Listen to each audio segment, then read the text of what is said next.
अस्सलामुअलैकुम, हेलो, होला, नमस्ते, मरहबा, बोजू। कैसे हैं आप सब? मुझे उम्मीद है आप सब बिल्कुल खैरियत से होंगे। आज मैं आपके साथ शेयर करूंगी पालक गोश्त मखनी की रेसिपी, जो कि फ़्रोज़न पालक के साथ हमने बनाई है। और इसको बहुत ही ये खूबसूरत, खुशबूदार, चमकदार, धमाकेदार सी तैयार होती है।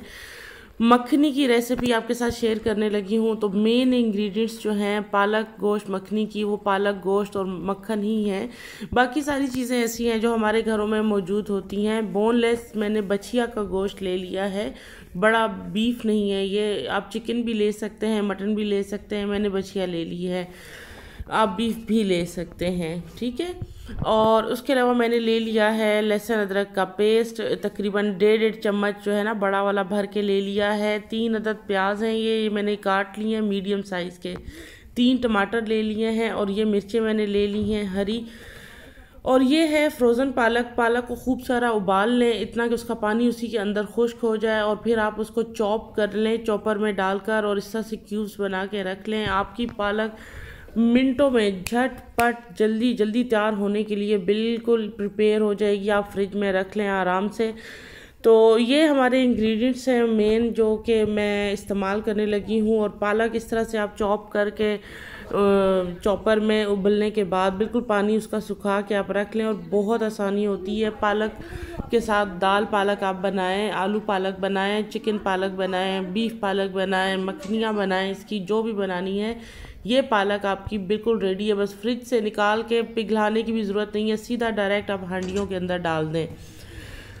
अब मैं गोश्त को उबलने के लिए रख रही हूँ, और उबलने से पहले इस गोश्त को मैंने भून लेना है, ताकि एक अपनी खुशबू होती है गोश्त की, मैं उसको बदबू नहीं कहूँगी, एक अपनी खुशबू मैं कहूँगी, वो ख़त्म करना बहुत ज़रूरी होती है। तो वो मैं भून लूँगी, क्योंकि बाद में इस गोश्त ने अकेले में नहीं भूनना, वरना तो उबलने के बाद भी मैं अक्सर गोश्त को, जो रेसिपीज़ होती हैं उसको भूनना पड़ता है ना, उसमें गुंजाइश रखते हैं गलावट की।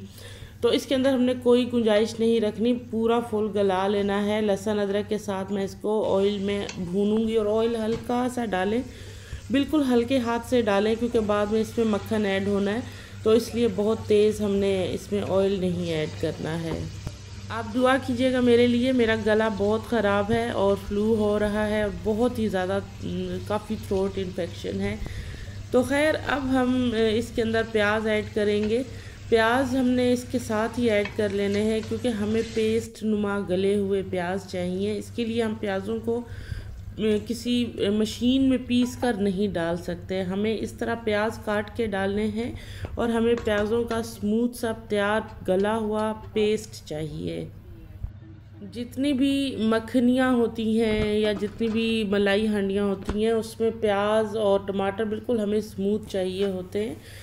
तो मैंने इसके साथ ही जो है प्याज डाल दिए थे। तो ये देखें, ये गल चुका है हमारा गोश्त, अच्छा बिल्कुल मुकम्मल ही गल चुका है। हल्का सा बस अब इसने भुनना है, गुंजाइश आपने नहीं रखनी इसमें, क्योंकि पालक बिल्कुल गली हुई है हमारी। अगर आपकी पालक गली हुई नहीं है तो फिर आप थोड़ा सा इसमें गुंजाइश रख लें, ताकि ये पालक के साथ भी गल सके गोश्त।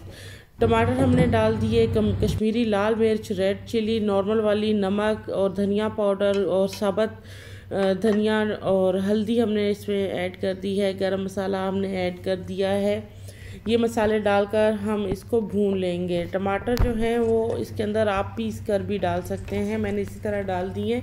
बहुत अच्छे पके हुए थे, तो इस तरह से भी हमने ऐड कर दिए हैं। बहुत अच्छे पके हुए से मुराद ये है कि बिल्कुल रेड थे और नरम वाले टमाटर थे।